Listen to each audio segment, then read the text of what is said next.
So beautiful to be together with all of you.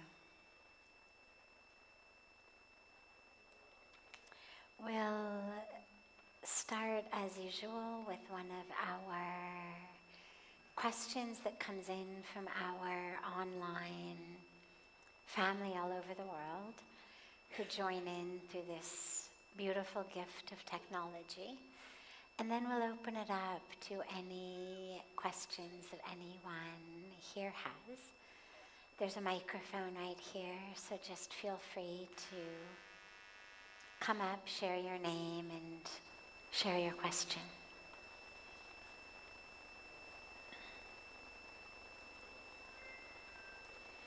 As a parent, I'm trying to guide my teenage daughter to be a kinder, more mindful person. Yet I often find myself frustrated when she resists my advice or she chooses friends whose influence I worry about.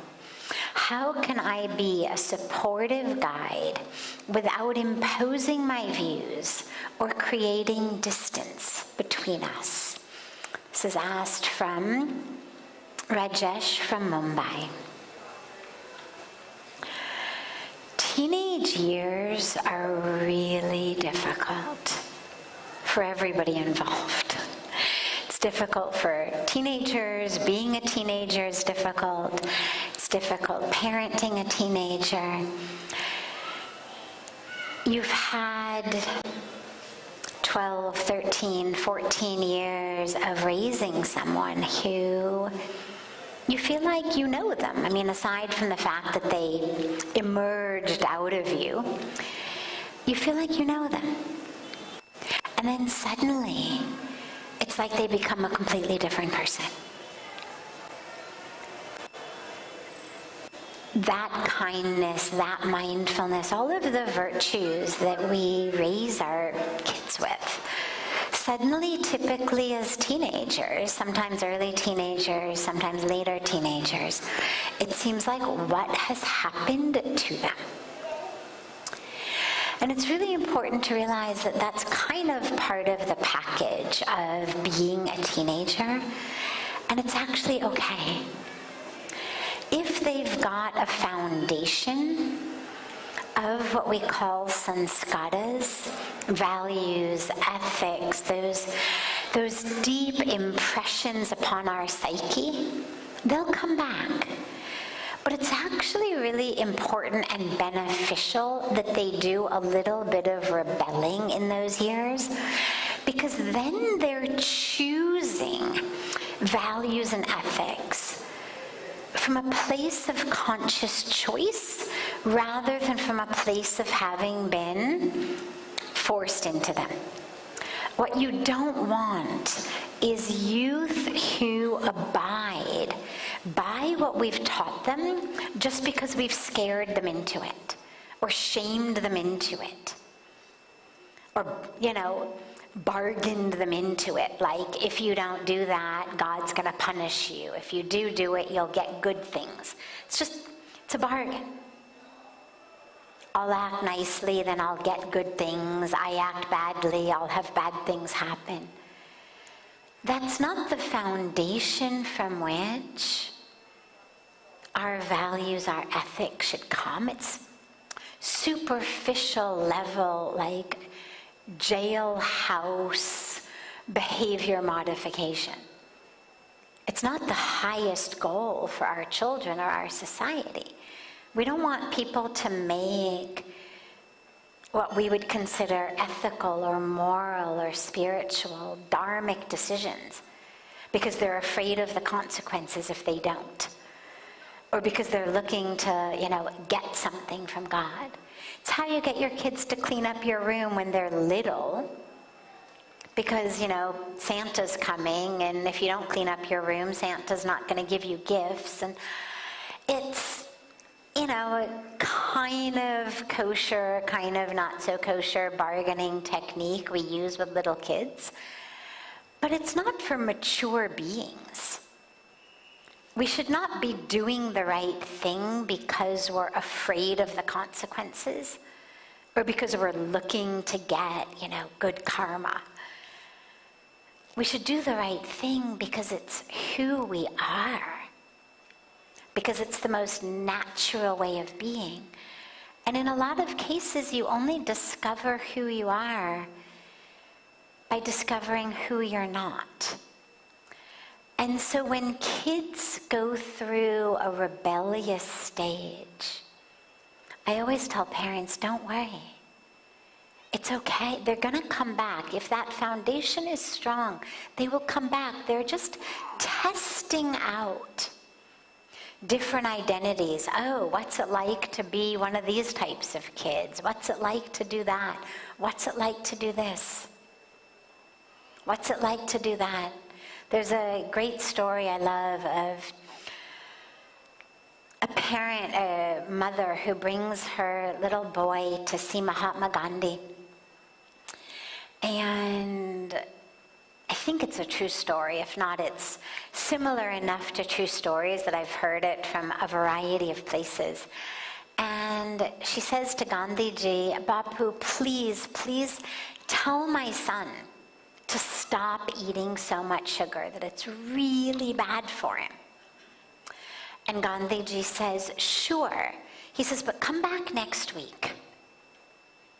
Okay. So the mom leaves and she comes back next week, dragging her kid, and Gandhiji says, Beta, child, don't eat so much sugar. It's really bad for you. And the mother says, thank you, but why did you need us to come back a week later? And Gandhiji said, because first I had to stop eating sugar,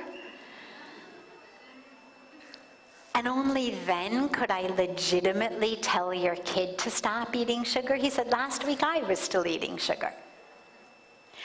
And it's a great story about the authenticity of living and also teaching.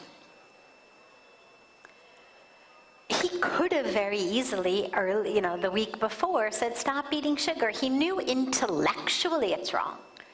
But those sorts of things don't carry a lot of weight.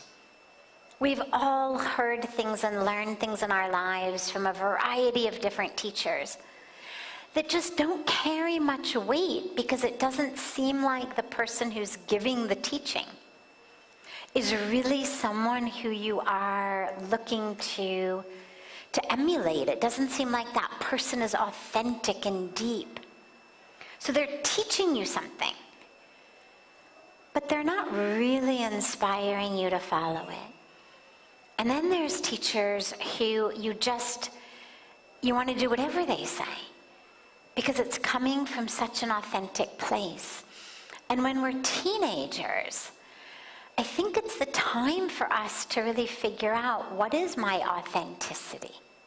Okay, I can be a good girl because my parents taught me to be a big girl, and a good girl, and if I'm not a good girl, I'm going to get shamed. But that's not authentic. It's shallow. It's fear-based behavior modification. It's not authentic living. What we want is authentic living. You don't want your kids growing up being a certain way just because you've told them to be that way. That's great when they're 5 or 6 or 7. But when they become 25, 26, 27, they should be making choices from their own way of knowing. But they're only going to know that in their 20s if they went through an experiential stage as teenagers. So it's okay. Let her go through that stage.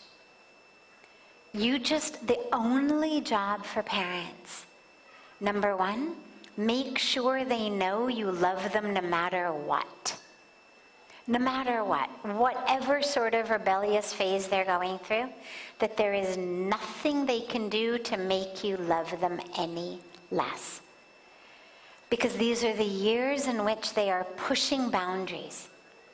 And they're looking to figure out, who am I in relation to the world? And what's the most important thing for them to know is whatever role they decide to wear, whatever of the identities they try out, they decide is actually them. That who they are is worthy of love. Otherwise, they spend their entire lives wearing an identity that isn't them, just trying to get love, just trying to get acceptance. So number one, no matter what they wear, no matter who they go out with, no matter who they go with, no matter anything, that you love them fully and completely. Number two, that you are there for them as a friend, for them to talk through things with. If you're shaming them, what time did you come in last night? Where were you? You know, what were you doing? And don't be that type of person. Those types of people are bad, wrong type of people. They'll never tell you. They'll just hide it. You don't want that.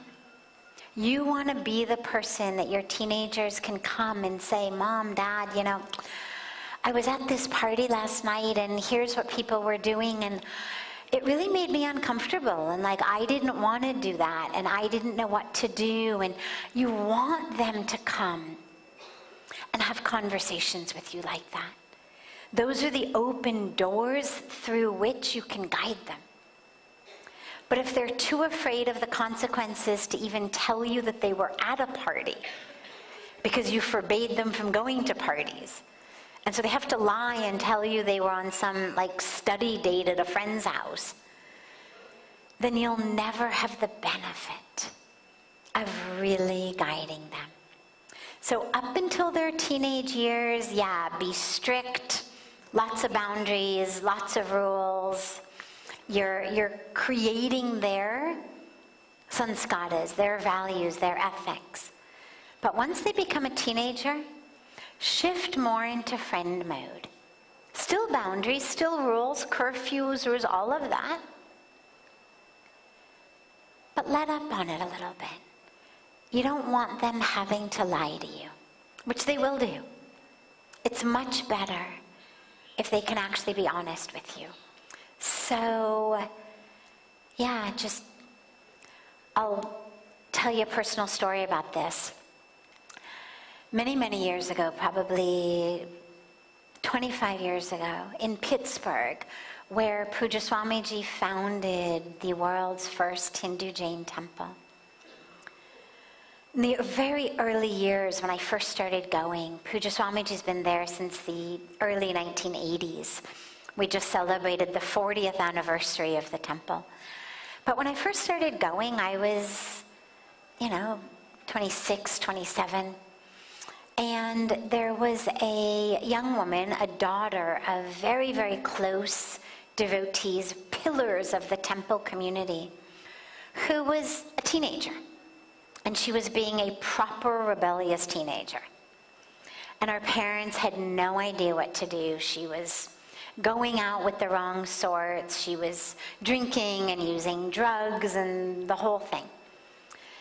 And Pujya Swamiji said, why don't you talk to her? And had me spend time with her. And spent quite a bit of time with her. And at the end, when we were leaving, I took her aside and I handed her $20, which could actually buy you something in those days. And I handed her $20 and I said, I want you to make me a promise that you will not spend this $20 and that you will keep it with you. And that this is the $20, this was the days prior to cell phones, prior to anything like that. Nobody had mobiles. So you will hold on to this so that when you are anywhere and you need to get home safely, and the person you went with is drunk or on drugs, or pressuring you to do something that you don't want to do, that you've got money to get in a taxi and come home. And you never have to get in the car of someone who's drunk or someone who's been doing drugs You never have to spend the night with someone or somewhere that you don't want to. And she took it. And according to her parents in later years when we spoke, that moment was this huge turning point for her.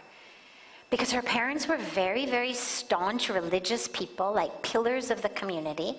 And here was their daughter showing up. Pujya Swamiji's in the house. She's coming in from a date at, late at night in cut-off shorts and, what teenagers are wearing in America. And the parents were just mortified, furious, and she's smelling of alcohol, and just everything wrong. And she was just constantly shamed and shamed and shamed and shamed. And because I had grown up in that world, A, I was a lot closer to her age, but B, I had grown up in that world. I understood it. It didn't shock me or worry me. And so I was able to talk to her on that level. She ended up marrying a really wonderful guy. They've got wonderful kids. She doesn't drink or use drugs or, just like ended up coming back to her roots. It was just a phase. But it could have gone the wrong way. And just that very simple act of seeing her, trusting her, loving her, supporting her, actually ended up being enough to shift things really powerfully. So that's something that all of you have, whether it's your teenage kids, whether it's your nieces or nephews or someone you mentor or someone in your school. All they need at that age is to be seen, loved, cared for, held, regardless of what they're doing. Keep them safe and let them come back. I remember saying to her when I handed her the $20, I said, look, there's only two. I said, look, I really don't care what you drink, what you smoke. I'm not going to go there with you. You're going to make your own decisions. You'll do whatever you want to do. I said, but there's only two decisions that you could make that are irreparable. You cannot take them back. And this is why I want you to have this money. Decision one is that you end up having sex with someone, not in your right mind, not using protection, and you end up pregnant at 16. So that is a non-reversible, irrevocable decision. It will change your life forever. Or you get AIDS. Changes your life forever. You don't get to just say, oh, I was drunk, let me have a do-over. These are non-do-over decisions. I said the other decision is to get in the car with someone who's been drinking and get in an accident and die. I said, so other than those two decisions, do whatever you want. You'll learn your lessons in your own time. I have total faith. But this money is so you don't have to make either of those decisions. Yeah, I had forgotten that part of the story. That was another key point. And evidently, that hit her home so deeply. Not the fear, but the care.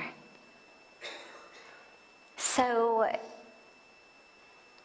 love the teenagers, support them, and have faith they're going to come back. And all you got to do is keep their bodies safe and healthy and alive throughout the teenage years. So by the time they come back in their minds, they still have a healthy, safe, alive body to come back into. Yeah, great question. Other questions that anyone here has? Yeah.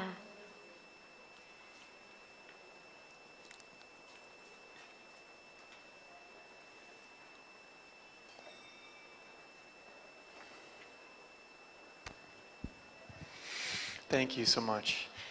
I found that one of the most beautiful gifts and blessings in being here and being in the spiritual process is getting to experience these moments of just divine joy and love and happiness. And then moments where I'm totally thrust back into my humanness, where I'm completely forgetting I'm not the mind, I'm not the body, I am pure, eternal soul.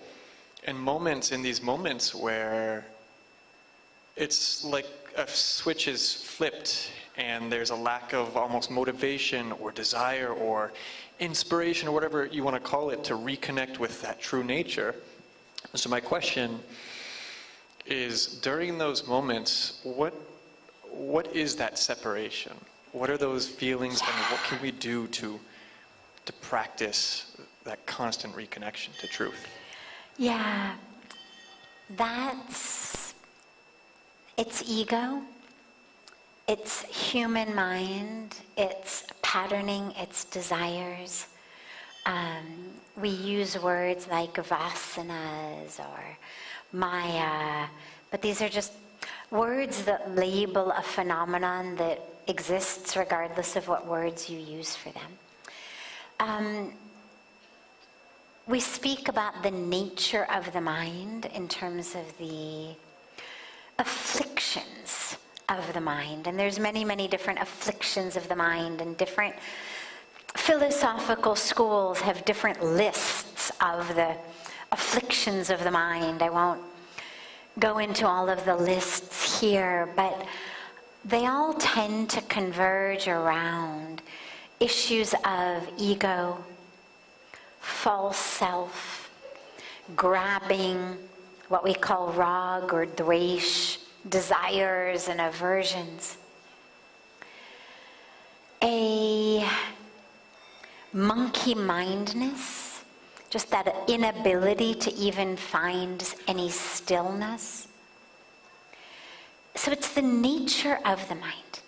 Now the way to work with it, number one, is practice.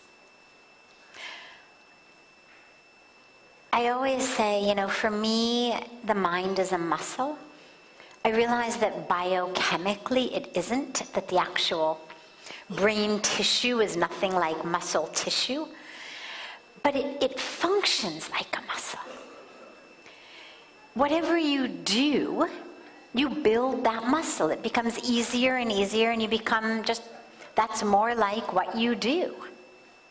If you bend down and pick up boxes every day, bending down and picking up boxes is no problem. You've developed the muscles to do it. If you never bend down and pick up boxes, now suddenly you have to lift up your suitcase, it's heavy. You don't have the muscle. Simple. Same thing with the mind. It's a muscle. Whatever direction you use it in, it's going to grow in that direction. And we know this. We know that the brain changes based on how we live, based on what we do. People who are right-handed have different ways that their brain functions than being left-handed. If you're right-handed and you break your arm and it's in a sling, or even without breaking it, you just put it in a sling, and you do everything with your left arm for a couple of weeks, your brain will change. Literally. Your left arm will actually get more muscles, and the muscle of the brain will change. So think of it really as a muscle. You've got this thing that has spent all of the years of your life operating in a certain way. Now you're trying to get it to operate in a different way. And, anybody who's ever worked out with a trainer at a gym, or who's ever been a trainer at a gym, knows they push you. My dad works out with a trainer on Zoom most of the time, but sometimes the guy comes to the house 3 days a week. And so when I'm back in LA visiting in the morning, I'll be walking by my dad's room, and you can hear this guy is yelling at my dad through through the computer. My dad's 78 and he's getting yelled at by this, buff guy on the other end of the Zoom call. And otherwise, he'd spend the morning reading the newspaper or whatever. Point being that the reason that when people want to get in shape, they tend to hire a trainer is because they know I'm never going to go to the gym otherwise. Like if I haven't prepaid for these training sessions, I'm not going to go. Or even if I go, I'm going to let myself off the hook. Otherwise, who needs a trainer? You just learn how to use the machines and do it. Like why bother? Why pay for it? Because we know I'm not going to do it unless there's somebody standing over me saying, come on, you're not done yet. Come on, another. And in a way, we have to be that with the minds. You sit down to meditate and the mind goes, I've got so many emails to write. Oh my God. And you've got to be that trainer. Sit still. Don't budge. You're not going anywhere. And you be that trainer. The mind goes into catastrophe. Oh my God, if this happens, it's going to be And you're the trainer. You say, don't go there. I mean, just think about it, like your mind going off for a coffee break in the middle of its training session. No. I remember my yoga teacher, who was sort of the drill sergeant type of yoga teacher, and he'd have us in a posture and holding it, and some people who maybe were used to the more touchy-feely, like soft type of yoga teachers would come out, and he would look at them and say, I don't remember saying to come out. Like, who gave you an invitation to come down from handstand? Who told you to stand up? Like, hello? Look around, everybody else is still in it. Be that to your mind. Loving, but firm. You are the trainer of your mind. See it as a muscle. It wants to be lazy. It wants to do what it's always done. It wants to, be sedentary and sit on the couch. And you're the guy who's got to get it up and pumping. It's meditating. It's doing yoga. It's doing japa. It's not being negative. It's remembering I am soul, I'm not body. It's pulling it back every time. Right? Like the trainers so frequently will offer the resistance on the, you'll be doing the thing and they're the ones with the hands. Okay, push against me, push against me. You got to be that for your mind. Your mind is going in one direction. And you're offering it the resistance. Come back, come back, come back, come back. So just think about it like that. It's the nature of the mind. The other piece that I have found really helpful is journaling. And ironically, or perhaps not so ironically, it's a lot easier to journal, I have found, when things are going poorly than when they're going well. So when you're in a state of stress and crisis, yeah, gotta journal. When things are really good, it's a lot easier to think, no need to journal, I'm really good, I'll do something else. The benefit of journaling when you're grounded and connected is that when you're not, you've got something to go back and read and remember. Because when you're not, it's really easy to feel like this is how it is, this is how it's always gonna be. And if you're able to have something to read, oh yeah, I remember that. Oh yeah, you kind of, or have a meditation accountability buddy. A person can do the same thing. But somebody to just reflect back to you actually how you feel at other times. To reflect back your grounded, connected self. But in your own words, in your journal, is the most powerful that I found. Yeah, great. And just know that it happens to everybody. Yeah. Other questions?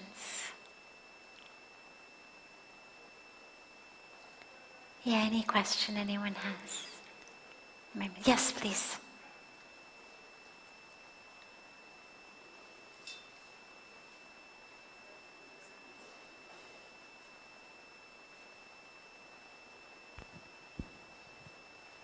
It's more a doubt than a question. In our spiritual journey, how far can we go by ourselves? Because in my case, I've started 6 years ago. I'm reading the text, meditating, praying. But now I feel that I'm reaching a limit. So the question is how to go further. So I came here to find the answer. I'm so sorry, I didn't understand the full question. So you've been meditating, you're reaching this state, which is beautiful, and you're wanting to go further. Yeah, how Perfect. to go further. How to go further, great, yeah. So, growth in anything, physical growth, spiritual growth, I have found tends to happen for some people in a slow, continuous movement. But for most people, physical growth and spiritual growth tends to happen in bursts. And there may be periods of a slow, continuous movement, but I've noticed that a lot of it tends to also happen in bursts. You have a time of great growth. Things are opening, things are deepening, you're having experiences that are incredibly profound, incredibly deep, incredibly expansive. You're living day after day, moment after moment in what's feeling like kind of a continuous state of expansion. And it's ecstatic. And then it seems to stagnate. In some cases, it even feels like you go back a little bit, but it seems to stagnate. And then you get used to it, and that becomes kind of your new normal. But it has the experience of stagnation rather than growth. And once you've experienced the continual opening, it's very, very, very difficult, painful, depressing to feel like you're in a state of stagnation. But this is true about really everything in the world. There are seasons. There are seasons in nature. Times of the year in which there's great growth, times of the year in which there's not. Times of the year in which fruit trees give fruit, times of the year in which they don't. As I said, when we're growing physically, we have growth spurts, then it's stagnant, then we grow.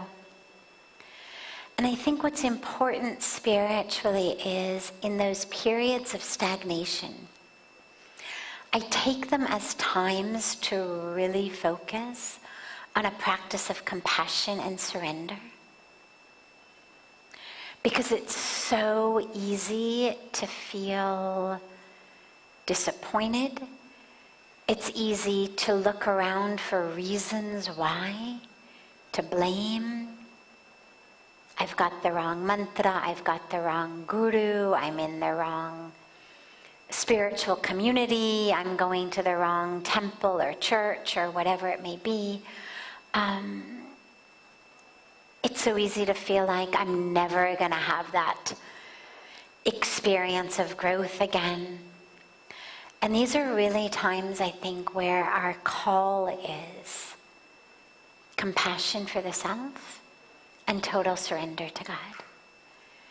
And just compassion for this being that is soul, but in a human experience that is being constantly molded and shaped and impacted energetically by the physical world we live in, by all of the karmic bonds that we have from past lives, from this lives, from attachments. I mean, just so much is happening on this physical level that we are permeable to. It's all impacting us. And just compassion for that human of us that is having a period of feeling a bit more human than like spirit, and a bit more of the earth than of the heavens. Use it as a time to really feel the earth. Okay, here we are as humans on the earth. Okay, let's let this be the time that I'm hugging trees and lying in the dirt and looking at the stars in the night and swimming in rivers and lakes and oceans and cooking food and gardening, and like, okay, God, you want me to feel human, you want me on earth rather than, okay, yeah, let's do it fully. Hands in the dirt, barefoot in the dirt, like here we are, all right, human body in the earth. And just allow that to be the spiritual experience, with full surrender to the divine of, look, you're the one who graced me with it the first time around, or the first and the second and the third, or however many of these moments of great growth I've had. It's by your grace it happened in the past. I know you haven't forgotten me. Here I am, just, remember I'm here. Planting a garden in the meantime, making sandwiches for the homeless in the meantime, hugging trees in the meantime, and just full surrender, and an embrace of the very human end of the spectrum. So rather than longing for that which is not happening in the moment, embrace that which is happening in the moment. Yeah. Great. Any other questions?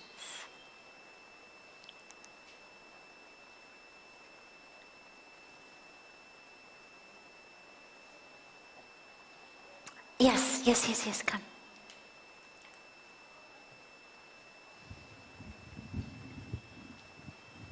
Hello. First of all, thank you so much for everything. You're really inspiring. I would like to know how to differentiate from those things that are so-called karma, and those who are attracted by us, by our present actions. I mean, something that's... Okay, yeah. How to differentiate that which is happening due to past karma versus that which is happening due to present actions? Unfortunately, you can't. There's 3 types of karma, or rather 3 types of karmic fruit. Karma just means action. So there's an infinite number of types of action, but there's 3 types of karmic fruit. One type is what you can call the immediate result. I eat something, I feel full. I pour water on my sari is wet. I hug you, you hug me back. I hit you, you hit me back. Immediate action result. Then you have what we call long-term karma, which is karma that I've done a long time ago that is bearing fruit today. For example, You go on a job interview and you get the job. Now, did you get the job because of a decision that you made in that moment to wear a certain type of clothes, to do your hair in a certain way, to tell a certain story in the interview? Or did you get it because of the actions that you did back in school when you were studying that particular thing, and instead of going to a party that night, you actually stayed home studying for an exam that you got an A on, that pushed you into the university that you got into, that enabled you to major in that subject, that made you actually a very qualified candidate for the job. They didn't care at all what you were wearing or how your hair was or the story you told in the interview, and they hired you entirely based on your credentials. But we have no way of knowing. You know you got the job. The other type of karmic fruit is that which comes in from past lives, that's bearing fruit in this birth. And again, there's no way to know. So I keep going on job interviews and I'm not getting a job. Is it because I've got body odor? Because I've stopped showering, like a decision of the present moment? Is it because I went to parties instead of studying for exams, and so I failed my exams, I didn't get into university, so my resume is awful? Or is it because of some past life karma that's bearing fruit in this life, that the lessons I need to learn are going to be learned through the struggle of trying and trying and trying to make a living and not being able to do it successfully? There's no way to know. And this is why it's so important to focus on what we do know, where we are and what we have control over. You know, sometimes people will ask me about past life regression, and I always say, you know, if you're interested in doing it, sure. You know, I'm not going to stop anybody from doing it. But my particular perspective is, we are where we are right now. Exactly what got me here, that which I did an hour ago, or 5 years ago, or 10 years ago, or 3 lifetimes ago, is not nearly as relevant as how I can make the right decision today.